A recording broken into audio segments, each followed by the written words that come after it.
हरिओम. भगवद्गीतेच्या साप्ताहिक अभ्यास वर्गामध्ये सगळ्यांचं स्वागत. प्रार्थनेने सुरुवात करू. नारायणं नमस्कृत्य नरं चैव नरोत्तमं देवीं सरस्वतीं व्यासं ततो जयमुदीरयेत्। वसुदेवसुतं देवं कंसचाणूरमर्दनं देवकी परमानन्दं कृष्णं वन्दे जगद्गुरुम्। मूकं करोति वाचालं पङ्गुं लङ्घयते गिरिं यत्कृपातमहं वन्दे परमानन्दमाधवम्। परमानंद माधवम। हरिओम। हरिओम. आपला ध्यानयोग 6वा अध्याय सुरू आहे आणि त्याच्यातला 6वा श्लोक आपण आज बघणार आहोत. आधी गीता आणि गीताईचा श्लोक म्हणून सुरुवात करू. म्हणतेस 6वा?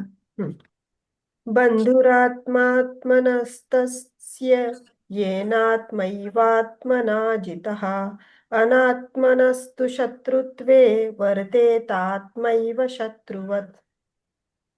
जिंकुनी घेतला आत्मा बंधुतो होय आपुला, सोडिला तो जरी स्वैर शत्रुत्व करीतो स्वये.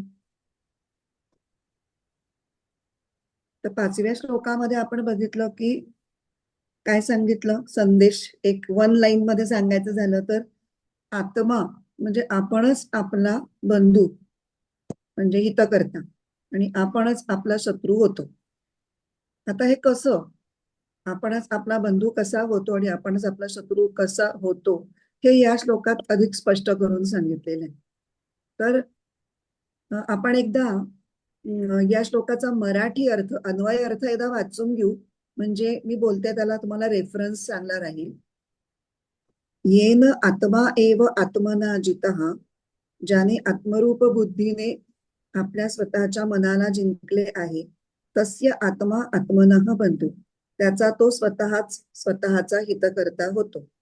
तू आणि दुसऱ्या बाजूला अनात्मनः तू असं म्हणायचंय की, आणि अनात्म्याच्या बाबतीत म्हणजे स्वतःच्या अंतःकरणाला न जिंकलेल्याच्या बाबतीत आत्मा एव शत्रुत्वे शत्रुवत वर्तेत, स्वतः स्वतःशी शत्रुवत किंवा अहित करता होऊन वागतो. इथे या श्लोकाच्या पहिल्या ओळीमध्ये आत्मनः असा एक शब्द आलाय आणि दुसऱ्या ओळीमध्ये अनात्मनः असा एक शब्द आलाय. तर दोन्ही शब्द हे जणू काही की वर्ड्स आहेत.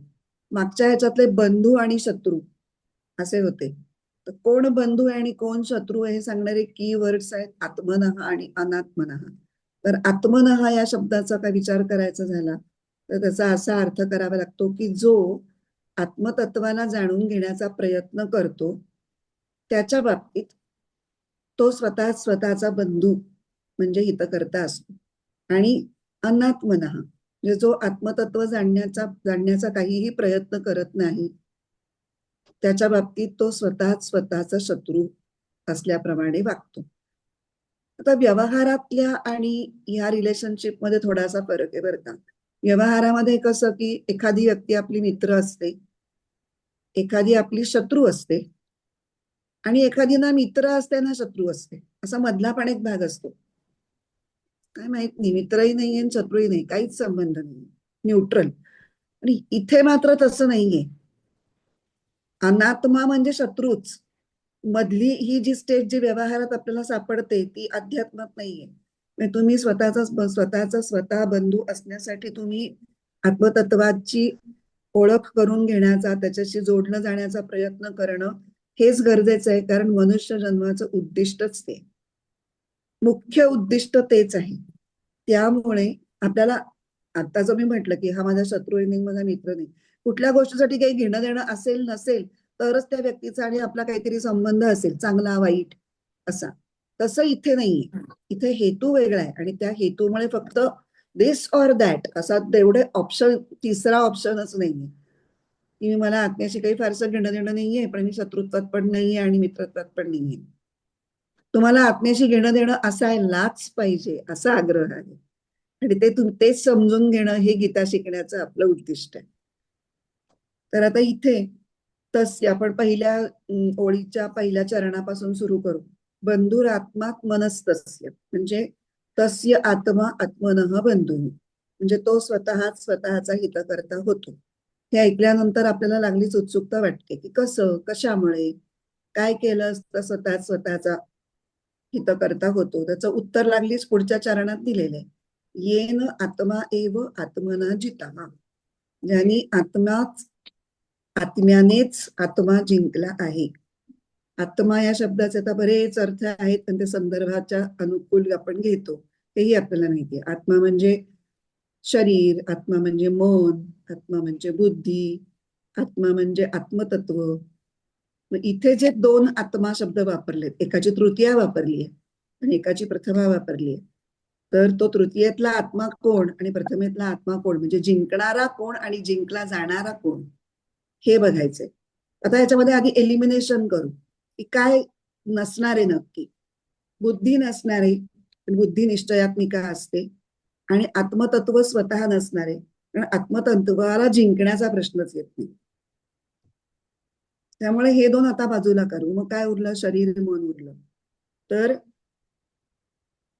शरीरापेक्षा सुद्धा बाकी सगळं जे आहे ते शरीर हे फक्त यंत्र आहे, आणि ते चालवणारं सूक्ष्म शरीर मन बुद्धीने युक्त असतं. मग त्या मन आणि बुद्धी यांना आपण एक एक आत्म्याचा रोल देऊन टाकूया. तसाच आहे तो. नियंत्रण ठेवणारं म्हणजे जिंकणारी कोण आहे, तर बुद्धी आहे, आणि जिंकला जाणारं कोण आहे, तर मन आहे. कारण प्रश्न मनाला जिंकण्याचा जास्त असतो, कारण मन अतिशय चंचल असतं. त्यामुळे स्वतःच स्वतःला जिंकणे याचा अर्थ बुद्धीतल्या विवेक शक्तीनी मनाला जिंकणं. तर मनाला जिंकणं म्हणजे मनामध्ये उठणाऱ्या ज्या वृत्ती असतात त्यांचं योग्य प्रकारे नियंत्रण करणं. आता योग्य प्रकारे म्हणजे काय, कशाला योग्य म्हणायचं आणि कशाला अयोग्य म्हणायचं, हे टर्म्स थोडेसे रिलेटिव्ह आहेत.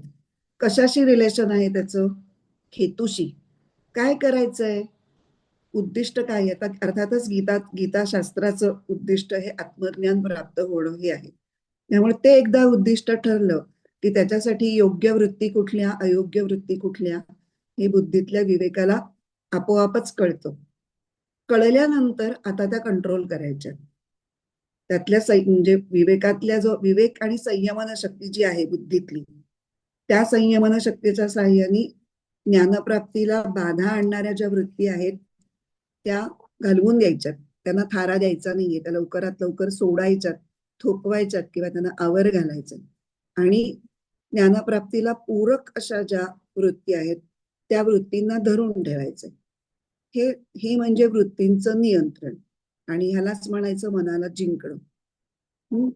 तर आत्मतत्व हे विचारांनी समजून घेणं फार अवघड नाहीये. आता आपण दुसऱ्या अध्यायापासून आत्मतत्व जाणण्याचा प्रयत्न करतोय, आणि थोडं थोडं आपल्याला आता आत्मतत्व म्हणजे काय असं विचारलं तर एक 4 वाक्यात सांगता येईल. पण अनुभव नाहीये.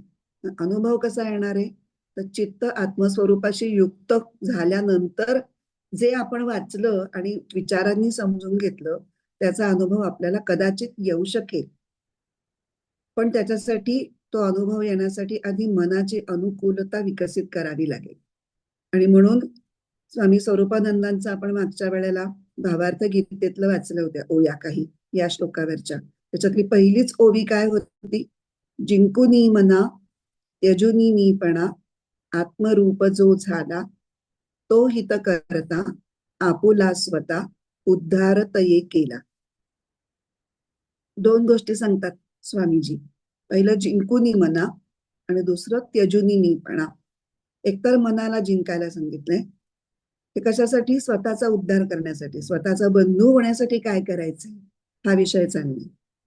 पहिलं मनाला जिंकायचंय, म्हणजे मनातल्या वृत्तींचं नियंत्रण हे ज्ञानप्राप्तीच्या उद्देशाने त्याला अनुकूल होईल असं करायचं, पहिली गोष्ट. आणि दुसरी गोष्ट म्हणजे मीपणाचा त्याग करणं. आता मी आणि मीपणा अशा दोन गोष्टी थोड्याशा आपण त्याची तुलना करू. ऐकताना खूप जवळजवळच्या वाटतात, पण त्याच्यामध्ये फरक आहे. संत आणि शास्त्र हे मीपणाचा त्याग करायला सांगतात, मीचा नाही. मीपणा म्हणजे काय, तर शरीर आणि मन बुद्धी सहित जे व्यक्तिमत्व किंवा अंतःकरणासहित जे व्यक्तिमत्व बनतं ते म्हणजे मी असं मानणं, यालाच देहबुद्धी किंवा मीपणा असं म्हटलं जातं. आणि आता दुसरं मी मी हे काय आहे, तर मी हे आपल्या अस्तित्वाचं, शुद्ध अस्तित्वाचं फक्त स्फुरण आहे. ही शुद्ध अस्तित्वाची जाणीव ही प्रत्येकाला सदोदित असतेच. आणि चित्त हे या स्वच्या शुद्ध जाणीवेशी संलग्न करून ठेवता आलं म्हणजे मग आत्मरूपतेकडे नेणारा योगाचा मार्ग हा तुम्हाला राजमार्गासारखा उघडा केला जातो, ओपन केला जातो. तेव्हा या शुद्ध जाणीवेवर चित्त ठेवण्याचा अजून एक फायदा म्हणजे वृत्तींचं नियंत्रण जे आपण करतो आहोत मनाला जिंकण्यासाठी, ते सुद्धा लवकर आणि सोपं होतं. त्यामुळे इथे जे म्हटलंय आत्मा एव आत्मना जितहा, त्या आत्मना जितहाचे दोन पैलू आपण आतापर्यंत बघितले. एक बुद्धीतील विवेकानी मनाच्या वृत्तीवर नियंत्रण ठेवणं हा पहिला बघितला. आणि दुसरा आता जो बघितला की चित्त हे स्वच्या शुद्ध जाणीवेशी संलग्न करून ठेवणं म्हणजे त्याच्यावरती मास्टरी मिळवणं म्हणजेच ध्यान. हा ध्यानयोग आहे ना. ध्यानयोगामध्येच आपण त्याची ध्यानाचा सराव करणं म्हणजे चित्ताला स्वच्या शुद्ध जाणीवाशी जोडलेलं ठेवण्याचा प्रयत्न करणं. आधी जोडणं आणि मग जोडलेलं ते राहील, मग ते जास्तीत जास्त काळ राहील असं पाहणं म्हणजे आत्मना एव आत्मा जितहा. आता डॉक्टर शंकर अभ्यंकर हे बंधू आणि रिपू, आपणच आपला बंधू असणं आणि आपणच आपला रिपू असणं हे अजून थोडं सोप्या भाषेत सांगतात.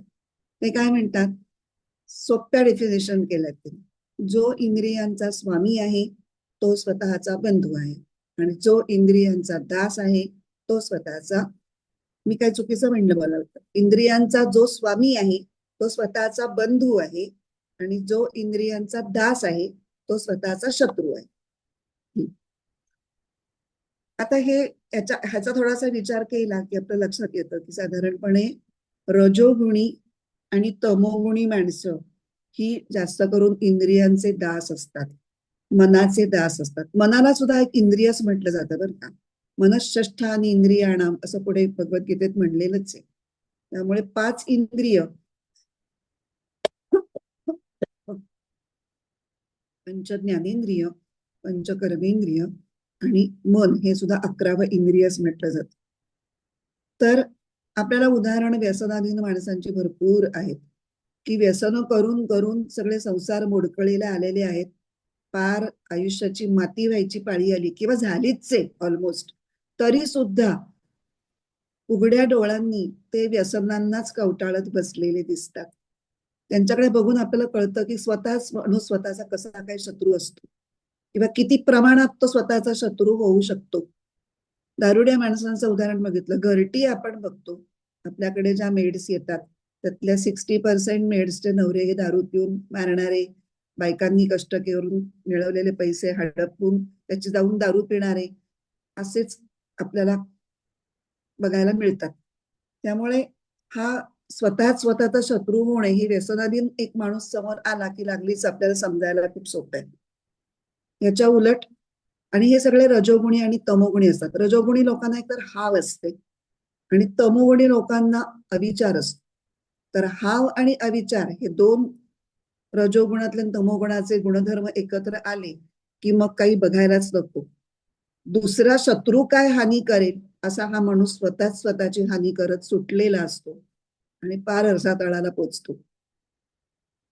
या उलट सत्वगुणी माणसं, ती मात्र कशी असतात, त्यांच्या आयुष्याला एक शिस्त असते, अनुशासनाची, श्रद्धेची, आस्तिकतेची एक बैठक असते, पापभीरू वृत्ती असते, ते संयमी असतात.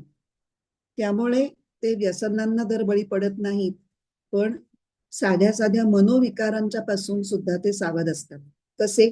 5व्या अध्यायातला श्लोक आठवायचा कुठला, शक्नोती हैव यस् सोढुम प्राक शरीर विमोक्षणात काम क्रोधोद्भवम वेगम सयुक्त सुखी नरहा. त्यामुळे ते सुखी असतात आणि ते युक्त म्हणजे आत्म्याशी जोडले जाण्यासाठी ते योग्य होतात, कारण ते स्वतःला कामक्रोध इत्यादी जे षडरिपू आपल्याला परिचित आहेत त्यांच्या सगळ्यात मूळ म्होरक्या नायक लीडर कोण असेल तर तो काम. त्याच्या आहारी जे जात नाहीत ते स्वतःला जिंकतात आणि स्वतःचे मित्र किंवा बंधू ठरतात. तर स्वतःला जिंकावं कसं, तर 7 गोष्टी 7 मुद्दे हे आपण लक्षात ठेवले तर स्वतःला जिंकायचं कसं. पहिलं, केवळ नित्य नैमित्तिक आणि प्राप्त कर्तव्य कर्म करायची. काय करायचं ते आधी बघू. दुसरं, काम्य कर्म आणि निषिद्ध कर्म ही पूर्णपणे टाळायची. Don't what we are not suppose to do ते आलं. तिसरा मुद्दा, मानव जीवन किंवा मनुष्य जीवनाचं श्रेष्ठत्व किंवा मूल्य हे विचारांनी जाणून घेणं आणि ते सतत लक्षात ठेवणं की का जन्माला आलोय आपण. मनुष्य जन्माला आल्यासारखं काही आपण त्याचं कल्याण करतो आहोत का, त्याचा नीट वापर करतो आहोत का, हे स्वतःला विचारत राहणं, तपासत राहणं आणि तसं स्वतःला करण्यासाठी उद्युक्त करणं. चौथा, अहंकार कमी करावा. अहंकार म्हणजे मीपणा. आपण आता मगाशीच बघितलंय की नाही, मीपणा म्हणजे काय, तर शरीर आणि मनबुद्धी सहित अंतःकरण म्हणजे मी असं मानणं, म्हणजे देहबुद्धी कमी करणं. शरीर मन ह्याच्या पलीकडे मी काहीतरी अजून अधिक उंच माझा व्यक्तिमत्वाचा पैलू आहे. 5वं, कर्तृत्वाभिमान टाकावा. मी केलं हा वेगळ्या प्रकारचा अहंकार आहे. आता जो मी अहंकार सांगितला तो म्हणजे देहबुद्धी आणि स्वतःच सगळं क्रेडिट घेणं, श्रेय घेणं आणि श्रेयासाठी धडपडणं हा दुसऱ्या प्रकारचा अहंकार आहे. ज्याला आपण नॉर्मली व्यवहारामध्ये अहंकार म्हटलं की आपण तसं समजतो की फार बाबा मी करतो, हा मी केलं सारखं अशा लोकांना आपण अहंकारी म्हणतो. पण देहाभिमान असणं हा अध्यात्मातला अहंकार आहे आणि हा व्यवहारातला अहंकार आहे असं म्हणू शकतो आपण. 6वा मुद्दा, श्रद्धा आणि आस्तिक्य भाव वाढवणं. कारण हे करण्यासाठी, मनाला जिंकण्यासाठी, मीपणा किंवा अहंकार सोडण्यासाठी आपल्याला उच्च गोष्टीवर श्रद्धा ठेवता आली पाहिजे. आणि श्रद्धा ठेवण्यासाठी ती गोष्ट आहे आणि ती माझ्या भल्यासाठीची आहे हा पण आस्तिक्य भाव पण हवा. परमेश्वराला मानणं, आत्म्याला मानणं. पण मागे बघितलं होतं ना, कठोपनिषदातली एक श्रुती होती की कुणाला आत्मा प्राप्त होतो, जो आत्मा आहे असं म्हणतो त्याला. तुम्ही नाहीच म्हणाल तर तुम्हाला तो प्राप्त कसा होईल. पण तुमच्या हातनं त्याप्रमाणे काही घडणारच नाहीये, योग्य प्रयत्नच घडणार नाही. तुमची विचारसरणीच त्या प्रयत्नांना आधी हाणून पाडणारी असेल तर. त्यामुळे श्रद्धा, गुरूंवर, शास्त्रांवरती आणि आत्म्यावरती श्रद्धा. आणि मग 7वा मुद्दा आहे, स्थूलाकडून सूक्ष्माकडे जावं. म्हणजे काय करावं, देहेबुद्धी ते आत्मबुद्धी करावी. समर्थांनी अगदी सोपं करून सांगितलंय. स्वतःला देह समजण्यापेक्षा स्वतःला आत्मा आहे हे समजणं आणि याच्यासाठी जे लागेल ते सद्वर्तन अंगी बाणवण्याचा प्रयत्न करणं म्हणजेच उद्धरेत आत्मनात्मानम. उद्धरेत आत्मनात्मानमच्या वेळी आपण ही चर्चा केली होती की जे मी नाही इथपासून स्वतःला ओढून जे मी आहे त्या आत्म्यापर्यंत मला वर न्यायचं आहे आणि हे ध्यानाभ्यासाने जमायला लागतं. अशा प्रकारे या श्लोकामध्ये भगवंतांनी आत्मानात्म विवेक करावा असा उपदेश प्रामुख्याने केलेला आहे. सुरुवात आपण तिथूनच केली होती. आत्मनः आणि अनात्मनः हे कीवर्ड्स आहेत असं मी सांगितलं होतं.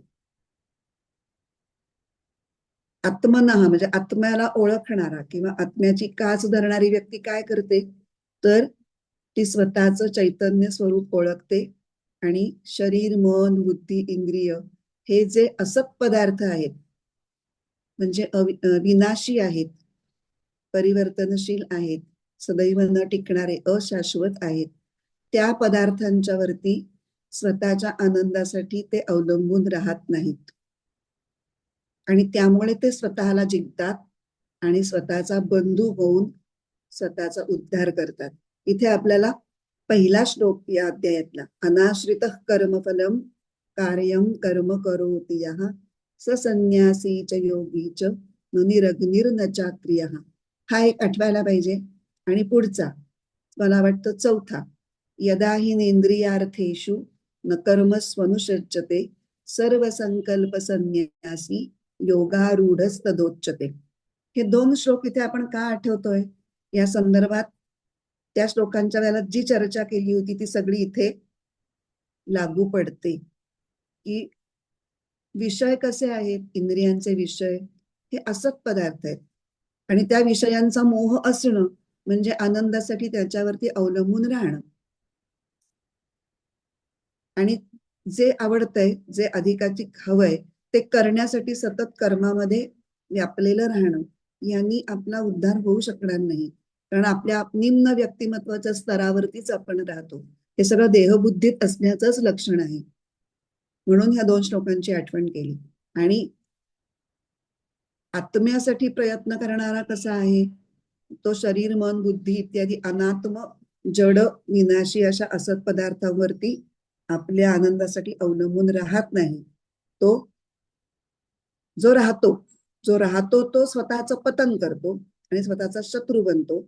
आणि जो अनात्म वस्तूंचा आश्रय घेत नाही तो स्वतःचा बंधू होतो आणि स्वतःचा उद्धार करतो. कारण आपण आता 6व्या श्लोकाचं प्रयोजन काय बघितलं? कोण बंधू आणि कोण शत्रू, आणि तो कशामुळे बंधुत्व प्राप्त करतो आणि कशामुळे शत्रुत्व प्राप्त करतो हे आपण बघतोय. तेव्हा आत्मनः बंधू, अनात्मनः शत्रू असे कीवर्ड्स आणि त्या जोड्या लक्षात ठेवल्या की या संपूर्ण श्लोकाचं सार लक्षात राहू शकेल. आता याच्यावरची ज्ञानेश्वरी वाचायची आपल्याला, ओवी 71 ते 80.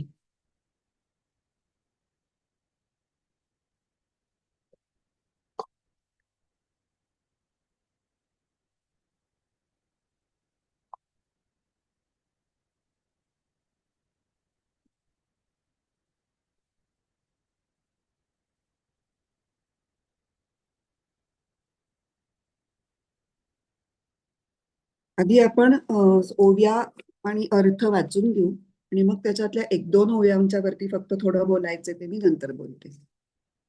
हा विचारूनी अहंकार सांडिजे, मग असतीच वस्तू होईजे, तरी आपली स्वस्ती सहजे आपण केली.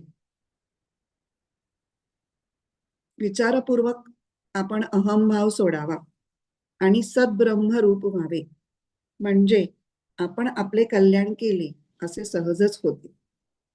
एरवी कोशकीटकाची या परी, तो आपण या आपण वैरी, जो आत्मबुद्धी शरीरी चारुस्थळी. नाहीतर स्वतःला कोशात गुंडाळून टाकणाऱ्या कोश किड्याप्रमाणे जो शरीराच्या सौंदर्याला भुलून त्यातच आपला कोंडमारा करून घेतो, तो पुरुष स्वतःचाच स्वतः वैरी ठरतो. बरोबर पहिल्या ओळीत बंधू कोण आणि हितकर्ण म्हणजे काय हे सांगितलं, आणि दुसऱ्या ओवीमध्ये वैरी कोण आणि अहितकर्ण म्हणजे काय हेही सांगितलं.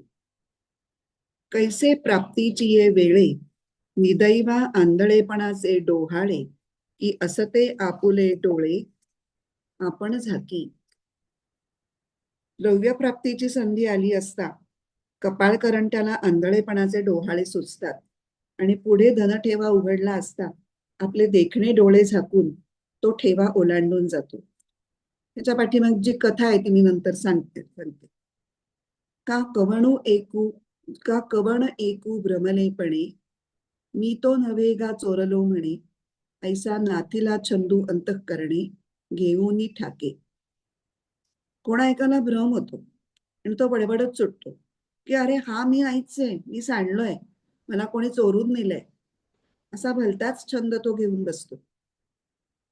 स्वतः खरा मी कोण हे न कळणे, त्याच्यासाठी ही उपमा दिली की एखाद्याला भ्रमिष्ट झाला आणि त्याला स्वतःचीच ओळख तो विसरला, तर तो कसा वागेल. तसे आपण जीवनात वागत असतो. एरवी होय ते तोची आहे, परी काही की जे बुद्धी तैसी नोहे, देखा स्वप्नीची ये घाये, की मरे साचे. खरे पाहिले तर जीव ब्रह्मच आहे, पण काय करावं, त्याची बुद्धी या दिशेला वळतच नाही. अरे स्वप्नात बसलेल्या शस्त्राच्या घावाने कोणी खरोखर मरतो का? स्वप्नालाच सत्य समजण्याची चूक जेव्हा केली जाते, तेव्हा जे होतं तेच आपलं सगळ्यांचं जेव्हा आपण आपल्याला देह आणि देह मन बुद्धी समजतो तेव्हा होतं. आता इथे पुढे एक छान दृष्टांत दिलाय. चुकीची कल्पना होणं आणि भ्रमाला सत्य समजून त्या चुकीच्या कल्पनेला घट्ट चिकटून बसण्याचे कसे दुष्परिणाम होतात ते इथून पुढे सांगितले. जैसी ते शुकाचे नि अंग भारे, नळिका भोविन्नली एरी मोहरे, तेणी उडावे परी न पुरे मनशंका. पण या पुरुषांची स्थिती नळिका यंत्रावरील पोपटाप्रमाणे होते. या या नरांची म्हणजे कुणाची, जे स्वतःला देह समजत राहतात ते. पोपट नळिका यंत्रावर बसतो आणि त्याच्याच वजनाने नळी फिरू लागते. वास्तविक नळीने उलटी गिरकी घेताच त्या पोपटाने उडून जायला काहीच हरकत नाही, पण त्याच्या मनात भीतीचं वारं भरतं. वायाची मान पिळी आटुवे ही ये आवळी, टिटांतू नळी धरुनी ठाके. उडून जाण्याच्या ऐवजी तो काय करतो, उगाच मान मुरडतो, छाती आखडतो आणि चोचीत नळी घट्ट धरून राहतो. म्हणे बांधला मी पुढा, ऐसिया भावनेची या पडे खोडा, की मोकळी या पायांचा चवडा गोवी अधिके.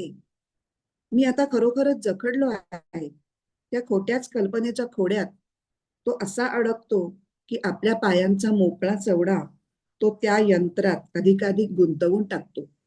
तो मोकळाच आहे आणि कुठल्याही क्षणी धरलेली नळी सुटली की त्याला पंख दिलेत देवानी. त्या पंखात शक्ती आहे उडण्याची, तो उडून बाजूला होऊ शकतो. पण ते तो सगळं विसरतो आणि आपण पडू पडू म्हणून ती नळीच धरून बसतो. आता याला काय म्हणायचंय, कुणी त्याला बांधलंय का, त्याच्या चुकीच्या कल्पनेनी त्याला बांधलंय. त्या चुकीच्या भ्रमापोटी तो जखडला गेलाय स्वतःचा स्वतःच. इतका की पुढच्या ओळीत म्हणतात, ऐसा काजे विण आतुडला, तो सांगपा काय आणिके बांधला, मग न सोडीच जरी नेला तोडूनी अर्धा. असा काही कारण नसता जो बांधला गेला, त्याला काही दुसऱ्यांनी जखडलं असं म्हणायचं का. पण अशा भ्रमात तो एकदा गुंतला की जरी त्याला अर्धा कापला तरीही तो त्या नळीला सोडणार नाही म्हणजे नाही. म्हणून या आपण या आपणची रिपू, जेणे वाढविला हा संकल्प, येर स्वयंबुद्धी म्हणे बापू, जो नाथिले निघे. म्हणून हे संकल्प विकल्प ज्याने वाढवले तो स्वतःच स्वतःचा शत्रू होतो. पण या वेगळ्या ज्या पुरुषाने मी आत्मा आहे या बोधाचा अनुभव घेऊन या नसल्याचा म्हणजे खोट्याचा कधीच अंगीकार केला नाही, तो श्रेष्ठ आत्मज्ञ असे मी म्हणतो. खूप हे आणि ह्यालाच म्हणतात शुकनलिका न्याय. आपण मागच्या वेळेला सुरुवातीला ज्या स्वामी स्वरूपानंदांच्या भावार्थ गीतेतल्या 3 ओव्या वाचल्या होत्या की नाही, देह अहंता धरुनी भ्रमता, तयान चुकते जाये, असुनी मोकळा बद्ध झाला, तो शुकनलिका न्याय. तो शुकनलिका न्याय ह्या सगळ्या 75 ते 80 या 5 ओव्यांमधून ज्ञानेश्वरांनी अतिशय सुंदर पद्धतीने रंगवून आपल्या समोर चित्र उभं केलंय की खरोखरच आपल्याला त्या नलिकेवरती नलिकेला घट्ट पकडून बसलेला पोपट, त्याचं केविलवाणी पण, आणि ते सगळं अनाठाईच आहे. विनाकारणच त्याला जखडले पण आलेलं आहे हे पाहून कितीतरी वाईट वाटतं. अरे याला कळेल तर किती बरं होईल असं वाटतं की नाही आपल्या मनामध्ये. तर त्याच्यातल्या पहिल्या 2-3 ओव्यांविषयी थोडस बोलणार आहे. पहिली जी ओवी होती 71वी, हा विचारूनी अहंकार सांडिजे, मग असतीच वस्तू होईजे, तरी आपली स्वस्ती सहजे आपण केली. विचारूनी अहंकार सांडिजे म्हणजे विचारपूर्वक अहंकाराचा त्याग जर केला. अहंकार म्हणजे जो आपण म्हटलंय की शरीरासंबंधी हा शरीराला मी समजणं हा जो अहंकार आहे, तो अहंकार प्रथम विचारांनी समजून घेऊन, आणि विचार कुठले तर विचारायचं स्वतःला की खरंच मी शरीर आहे का, तर खरा मी कोण आहे, तर खरा मी म्हणजे माझं आत्मस्वरूप आहे. आणि ते कशाने मला कळतं, जे मी या स्फुरणाने व्यक्त होतं ते माझं आत्मस्वरूप, त्याच्याशी मला संलग्न व्हायचंय. शरीर म्हणजे मी, हा जो माझा अहंकार आहे तो मला सोडून द्यायचा आहे. आणि हे केल्यानंतर काय होईल, मग असतीच वस्तू होईजे, जी वस्तू आहेच ती तुमची होईल. म्हणजे काय म्हणायचंय, आत्मा आहेच, आत्मा कधीच कुठे गेलेला नव्हता. त्यामुळे आत्म्याला मिळवणं म्हणजे कुठेतरी धावत पळत धावपळ करत कुठेतरी दुसरीकडे जायचंय आणि नसलेली वस्तू उत्पन्न करायची आहे किंवा लांबून कुठून तरी आणायची आहे, असं नाहीच आहे. आत्मा हा नित्य प्राप्त आहेच, तो फक्त ओळखायचा आहे. म्हणून काय म्हणले, असतीच वस्तू होईजे. आणि हे जो करतो, की जे माझं खरं स्वरूप आहे ते ओळखून मला त्या आत्मभावात राहायचं आहे, एवढं केलं की आपण आपलं कल्याण केल्यासारखं आहे. स्वस्ती म्हणजे कल्याण. तरी आपली स्वस्ती सहजे आपण केली तेव्हा आपलं हित हे आत्म्याला जाणण्यातच आहे. आणि म्हणून मी मगाशी म्हटलं तसं की एकतर शत्रू किंवा मित्र अशी दोनच नाती अध्यात्मामध्ये आहेत. जो आत्मभावासाठी प्रयत्न करतो तो स्वतःचा बंधू, आणि ज्याला आत्मभावाचं काहीच पडलेलं नाही तो आपला शत्रू. म्हणून 72व्या ओळीमध्ये म्हणतात ते, येरवी कोश कीटकाची या परी, तो आपण या आपण वैरी, जो आत्मबुद्धी शरीरी चारुस्थळी.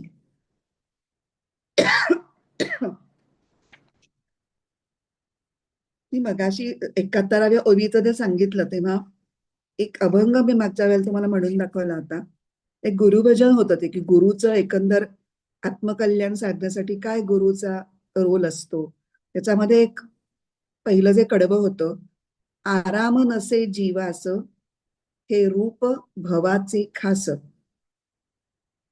सुखरूप तयाचे त्यास, कळणे हा तरणोपाय. भवसागरातनं तरुण जायचा एकच उपाय आहे की मीच ते सुखरूप आहे. मला सुख हवंय म्हणून मी वणवण वणवण हिंडतोय, पण जे मी शोधतोय ते माझ्या आतच आहे.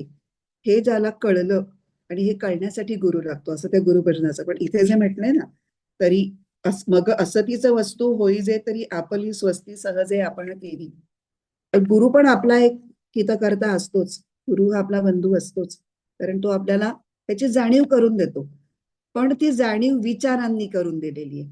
ती आपल्याला खरोखरी उलगडण्यासाठी आणि समजली आणि उमजली, त्यातली उमजण्याच्या लेवलला जाण्यासाठी आपल्याला पुढे मग साधना सिन्सिअरली करावी लागते. आता 72वी ओवी आपण वाचली, एरवी कोश कीटकाची या परी. कोश कीटक म्हणजे मला वाटतं रेशमाचा किडा. तो आपल्या भोवतीच कोश विणतो आणि मग त्याच्यामध्येच अडकून तो मरतो.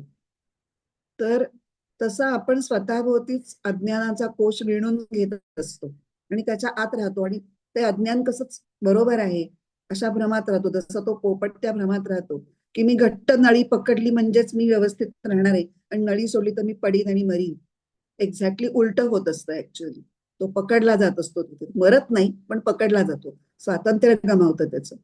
तसं अज्ञानाचा कोश स्वतःभोवती विणून घेणं आणि आपण कायम भ्रमातच राहणं पसंत करणं, भ्रमातनं बाहेर पडण्यासाठी जे काही साधना मार्ग सांगितलाय तो न करणं, म्हणजे स्वतःचं वैरी होणं आहे. कारण असे काय करतात लोक, जो आत्मबुद्धी शरीरी चारुस्थळी. चारुस्थळी म्हणजे रमणीय. त्याला शरीर आणि शरीराच्या संदर्भात ते सगळे गोष्टी इतक्या छान वाटतायत, तो त्याच्यातच रमतोय, आणि त्याच्या पलीकडे अजून उच्च पातळीवर जे आपलं वेगळं व्यक्तिमत्व आहे, आत्मतत्व आत्मभाव, त्याचं त्याला काही घेणं देणंच नाहीये. मग ते सगळं छान चाललंय म्हणतो तो, उत्तम चाललंय. आता जे उत्तमच चाललंय असं जर वाटत असेल तर तो त्याच्या पलीकडे बाहेर, त्याच्या अज्ञानाची काय करणार, पण कीव करण्यापलीकडे काही करू शकणार नाही. त्यांची वेळ आली नाही एवढंच म्हणू शकतो. असे ते रमणीय स्थानीच चित्त ठेवून, म्हणजे शरीरावर आत्मबुद्धी ठेवल्यामुळे केवळ उपभोग भोगत अज्ञानातच राहतात. आता 73वी जी ओवी आहे, कैसे प्राप्तीची ये वेळे, निदैवा आंधळेपणाचे डोहाळे, की असते आपुले डोळे आपण झाकी. त्याला एक गोष्ट आहे. एकदा शंकर पार्वती असे चाललेले असतात, तर त्यांना वाटेत एक गरीब भिकारी दिसतो. तर पार्वतीला फार त्या भिकाऱ्याची दयनीय अवस्था पाहून अगदी तिचं हृदय कळवळतं आणि ती म्हणते की काहीतरी याच्यासाठी करावं. किती बिचारा दारिद्र्याने गांजलाय अगदी. तर शंकर म्हणतात अगं त्याच्या भाग्यातच नाहीये, त्यामुळे काही उपयोग होणार नाही देऊ नये. पण पार्वती काय ऐकत नाही. तिला फारच त्याचा पुळका आलेला असतो. ती म्हणते नाही नाही काहीतरी करा, तुम्ही एवढंच तुमच्या अंगी सामर्थ्य आहे आणि तुम्ही त्याचं भलं करत नाही. आपल्या समोर नसता आला तर गोष्ट निराळी, समोर बघून असे त्याची उपेक्षा करणं माझ्या काही मनाला पटत नाहीये. बायकोचा हट्ट. शंकर म्हणतात बर ठीक आहे, करूयात. असं करू आपण एक पैशाची थैली तिथे त्याच्या वाटेत टाकून देऊ, ती त्याला मिळेल आणि मग तो सुखी होतो का बघ तू, बघूयात. म्हणून ते एक पैशांनी भरलेली, मोहरांनी भरलेली थैली त्याच्या वाटेत थोड्या अंतरावरती ठेवतात. तो ज्या वाटेने भीक मागत चाललेला असतो. तो असा पुढे पुढे येत असताना अचानकपणे त्याच्या मनात एक दुष्ट विचार येतो. काय विचार येतो? की आपण जर आंधळ्यासारखी भीक मागली, भीक मागायला सुरुवात केली तर आपल्याला जास्त भीक मिळेल. असं म्हणून तो डोळे झाकून चालायला लागतो.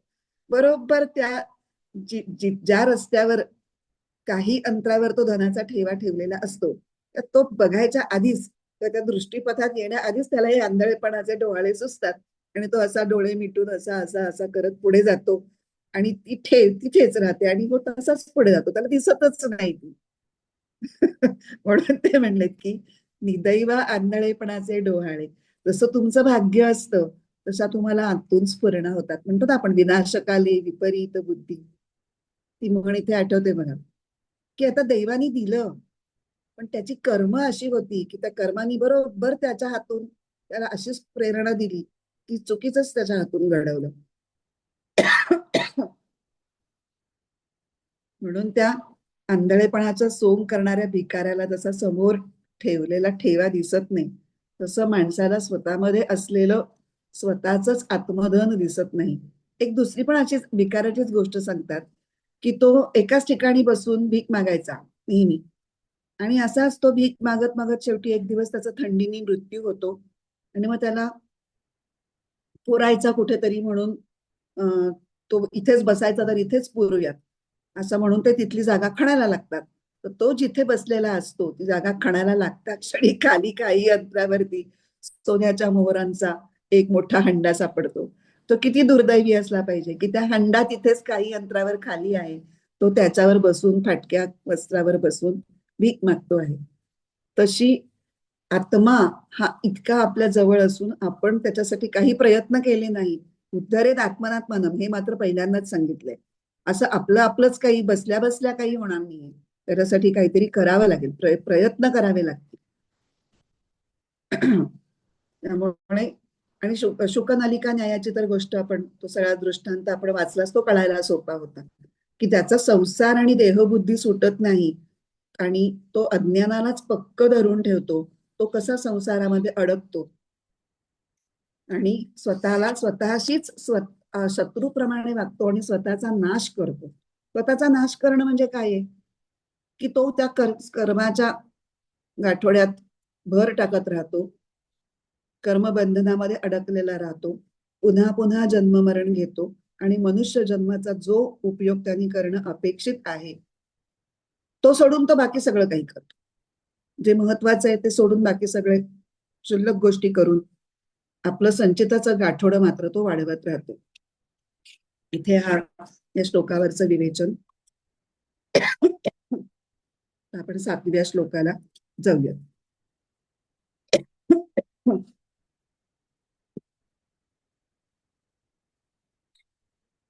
संजना आहे का? ते तर ठीक आहे, मी वाचते. हो वाचते. हा वाच वाच, जरा पाणी पिते तोपर्यंत. हो, डायरेक्ट 7वा वाचू ना. 7वा. हो. जितात्मनः प्रशान्तस्य परमात्मा समाहितः शीतोष्णसुखदुःखेषु तथा मानापमानयोः.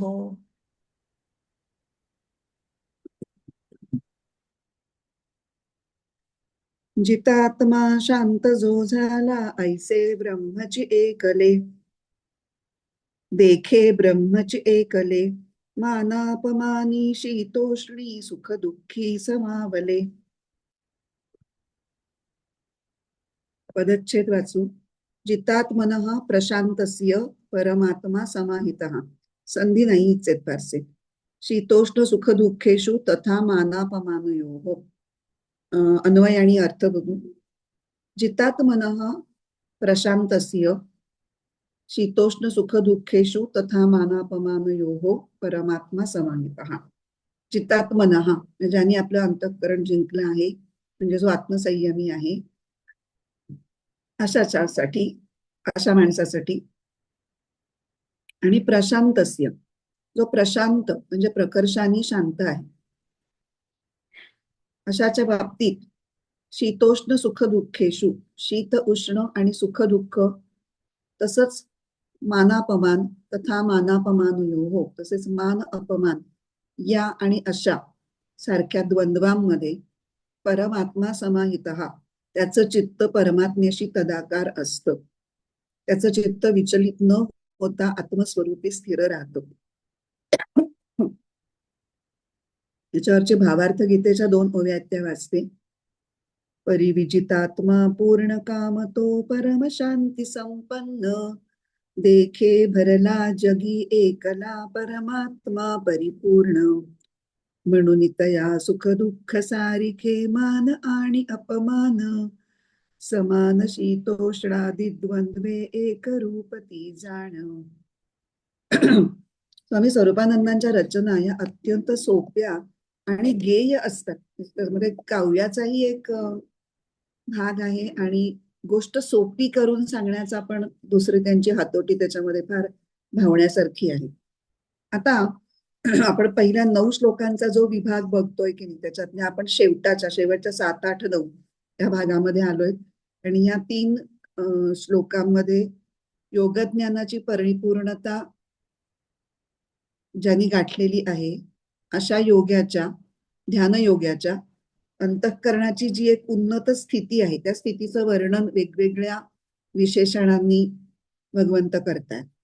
त्यातला हा पहिला श्लोक आहे.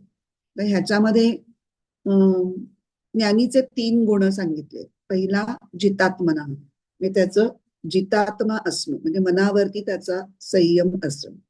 दुसरं आहे प्रशांतस्य, म्हणजे त्याच्या मनाला प्रगाढ शांती प्राप्त झालेली आहे.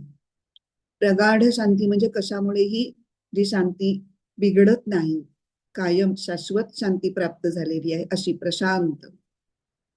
आणि तिसरा जो गुण सांगितलाय त्याचा ज्ञानीचा, तो म्हणजे निर्द्वंद्वता, द्वंद्वाच्या पलीकडे असणं. 3 प्रकारची द्वंद्व इथे सांगितली: शीतोष्ण, सुखदुःख आणि मानापमान. ह्याच्यामध्ये जगातली सर्व द्वंद्व ही बहुतांशी कव्हर होतात, म्हणून तिघांचाच उल्लेख इथे केलेला आहे. ह्या द्वंद्वांचा त्याच्यावरती परिणाम होत नाही. निर्द्वंद्व होणं म्हणजे ती द्वंद्व त्याला अनुभवायलाच लागत नाही असं नाही. द्वंद्व सगळ्यांना कंपल्सरी, जो माणूस मनुष्य जीवनामध्ये आहे, त्या सगळ्यांना ही द्वंद्व कमी अधिक प्रमाणात कधी ना कधी ही भोगावीच लागतात, त्याच्यातून जावंच लागतं. पण हा जो ज्ञानी आहे, त्या द्वंद्वाचे जे प्रतिकूल परिणाम असतात, अनुकूल प्रतिकूल परिणाम, त्याच्यामध्ये तो अडकत नाही, त्याला तो महत्व देत नाही. अशा अर्थाने निर्द्वंद्वता असा तिसरा गुण सांगितलाय. आता आपण पहिल्या गुणापासून सुरुवात करू. जितात्मनः. जितात्मनः आता आपण मागच्या ह्याच्यामध्ये बऱ्यापैकी बघितलंच आहे, त्यामध्ये थोडक्यात आपलं सांगून होईल, पण थोडी थोडी उजळणी आणि पुन्हा पुन्हा हॅमरिंग हे गरजेचं असल्यामुळे मी पुन्हा सांगते की ज्यांनी आपलं अंतःकरण जिंकलेलं आहे. अंतःकरण जिंकणं म्हणजे त्यात उठणाऱ्या वृत्तींचं नियंत्रण करणं. प्रत्येक माणसाच्या मनामध्ये वृत्ती या उठतच असतात. त्या वृत्ती उठण्याची निरनिराळी कारणं असतात. म्हणजे समोर आपण काय घडताना बघतो, आपल्या अवतीभोवतीची परिस्थिती, जे पंच ज्ञानेंद्रिय त्यांच्या विषयांच्या कॉन्टॅक्टमध्ये जेव्हा येतात, त्याच्यामुळे वृत्ती उठतात. काही प्रसंग घडतात आणि काही स्मृती, जुन्या अनुभवातल्या काही गोष्टी आपल्याला आठवत राहतात. अशा वेगवेगळ्या कारणांनी चित्तवृत्ती या उठत असतात. आता सामान्य माणसाच्या बाबतीत या वृत्ती किती उठाव्यात, किती टिकाव्यात, किंवा त्या उठणाऱ्या वृत्तींच्या अनुसार कृती केली जावी न जावी, असा त्याला काही त्या व्यक्तीचं नियंत्रण नसतं. जो योग मार्गावर नाही अशा सामान्य व्यक्तीला तो सगळ्या त्या वृत्तीमध्ये कायम गुरफटलेला असतो. वृत्ती आल्या की तो विचार करणार, एखाद्या वृत्तीने त्याला गुंगवलं तर तो भोवऱ्यासारखा त्या भोवऱ्यामध्ये विचारांच्या भोवऱ्यात अडकणार. एखादी उर्मी आली तर त्याच्याप्रमाणे तो काम करणार. पण योगज्ञानाची चांगली स्थिती प्राप्त होण्यासाठी जो योगमार्गाची कास धरलेला साधक आहे त्याच्या अंगी हळूहळू या वृत्तींचं नियंत्रण करण्याचं कौशल्य यायला लागतं. आणि जो योगारूढ झालाय, ही योगस्थिती त्यांनी चांगल्या अर्थी पचवली आहे किंवा तिथं तो स्थिर झालेला आहे, त्याच्या बाबतीत हे कौशल्य पूर्णपणे विकसित झालेलं आहे. तेव्हा अशाला म्हणायचं जितात्मा नाही. आता रामसुखदास जितात्माचा विचार असा करतात. आपण मुद्दाम वेगवेगळ्या विद्वानांचे विचार बघतो, पण त्याच्यामधून आपल्याला एकाच गोष्टीकडे वेगवेगळ्या अँगलनी कसं बघायचं हे कळतं. मागच्या वेळेला आपण आत्मानात्म विवेकाच्या बाबतीत जे बोललो तेच सांगतात रामसुखदास. काय सांगतात की शरीर मन बुद्धी या अनात्म गोष्टींची जो संबंध ठेवतो तो जितात्मा होऊ शकत नाही. आणि तो संबंध विच्छेद साधतो. शरीर मन बुद्धी या निम्न स्तराच्या व्यक्तिमत्वाच्या पातळीवरून जो स्वतःला वर उचलतो तो जितात्मा होऊ शकतो. पण ह्याच्यामध्ये थोडासा असा एक भाव वाटतो का तुम्हाला? मला वाटला थोडासा. म्हणजे सुबोधानंदांचं स्पष्टीकरण वाचल्यानंतर तो जास्त जाणवला की आपण असे सारखे स्वतःला छडी घेऊन बसलोय आणि मास्तर सारखं स्वतःला असं कंट्रोल करतोय. हे त्यात एक कठोरपणा आहे, निष्ठुरपणा आहे आणि फार करडी शिस्त आहे. प्रत्येकच वेळेला करडी शिस्त उपयोगाला पडेलच असं काही नाही. बरेच वेळेला करडी शिस्त उपयोगी पडतेही, पण मग काही वेळेला अतिशिस्त लावायला गेलं की ती मुलं थोडी कोडगी होतात की नाही, तसं आपल्या मनाला सुद्धा थोडा कोडगेपणा येऊ शकतो. तर सुबोधानंद एक फार छान त्यांनी विचार सांगितलाय की ते म्हणतात की गेल्या श्लोकात आपल्याला काय सांगितलंय की मी माझा मित्र आहे, होऊ शकतो किंवा मीच माझा मित्र व्हायला पाहिजे. तर मी माझा मित्र आहे याची खरी कसोटी कधी आहे? तर मी माझ्या शरीर मन बुद्धी इंद्रिय यांना, ह्या सगळ्यांना मिळून एक टेक्निकल शब्द आहे कार्यकरण संघात. कार्य करण्यासाठी जी उपकरणं वापरली जातात त्यांचा एक समूह, हे सगळे मिळून आपल्याला मदत करत असतात कुठलंही कार्य करण्यासाठी. त्या कार्यकरण संघाताला माझ्या लक्षाला पोचण्यासाठी त्यांनी योग्य वागावं असं मी त्यांना प्रेमाने वागायला भाग पाडतो का नाही. प्रेमाने हा शब्द मला त्यांचा फार आवडला. शिस्तीनी करडेपणाने सारखं कठोरपणाने तुसडेपणाने हे कोणी नाहीयेत, हे अनात्म. अरे अनात्म जरी असले तरी त्यांच्या सहकार्याशिवाय तुम्ही काही करू शकणार आहात का? त्यांची मदत तुम्हाला घ्यावीच लागणार आहे. तुम्हाला देवानी शरीर दिलंय ते त्याच्यासाठीच. शरीर दिलंय ना, त्याचा काहीच उपयोग नाहीये असं तर नाहीये. त्याच्यामध्ये गुंतायचं नाहीये. त्याचे किती लाड करायचे, कुठे थांबायचे हे कळायला पाहिजे. पण कालिदासांनी सुद्धा म्हटलेलं ना, शरीर माध्यम खलु धर्म साधनम. धर्म तुम्हाला करायचा असेल, स्वतःचा उद्धार करायचा असेल तर त्या शरीराचा सुद्धा योग्य वापर करणं. हे तुम्हाला जमत नसेल तर तो तुमचा प्रॉब्लेम आहे, ते तुमच्या उपयोगासाठी दिले नाही. जर साधकाचं शरीर आणि अंतःकरण हे त्याचं लक्ष काय आहे? आत्मप्राप्ती. त्या आत्मप्राप्ती ह्या लक्षाकडे जाण्यासाठी जर साधकाचं शरीर आणि अंतःकरण त्याला सहकार्य करणारं झालं तर त्याला जितात्मा म्हणता येईल. असा फार सुंदर अर्थ सुबोधानंदांनी सांगितला, तो फार मनाला भावतो. आणि मग इथे आपल्याला रामदास स्वामींची पण आठवण होते. रामदास स्वामींनी जे मनाचे श्लोक लिहिले त्यात त्यांनी काय म्हटलंय? मना सज्जना भक्ती पंथेची जावे. मनाला दुर्जना म्हणणं शक्य होतं ना. मन नाठाळे, मन कसं त्रास देतं, मन कसं भ्रमात टाकतं, असंच आपण सारखं बोलतो. मनाला दुर्जना का म्हटलं नाही? मनाला सज्जना म्हटलं.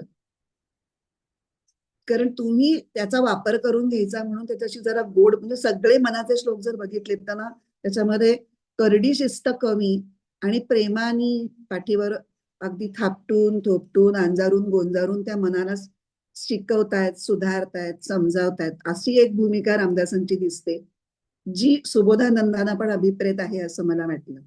की तुम्ही आपलंसं करून घ्या आणि त्यांना त्यांच्या मदतीशिवाय तुम्हाला जमणार नाहीये. मन एव मनुष्याणाम कारणम बंध मोक्ष योग.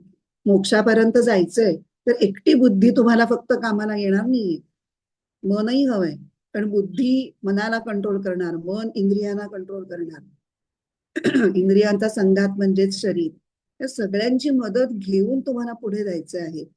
तर जो जितात्मा आहे त्यांनी या सगळ्यांची मैत्री केली पाहिजे आणि आपलं जे उद्दिष्ट आहे त्याच्यासाठी त्यांना अनुकूल करून घेतलं पाहिजे. असा फार जितात्माचा सुंदर अर्थ मला बघायला मिळाला. आता मला वाटतं आपली वेळ संपलीये, त्यामुळे प्रशांतस्य आणि इथून पुढे जे आहे ते आपण पुढच्या वेळेला बघूया.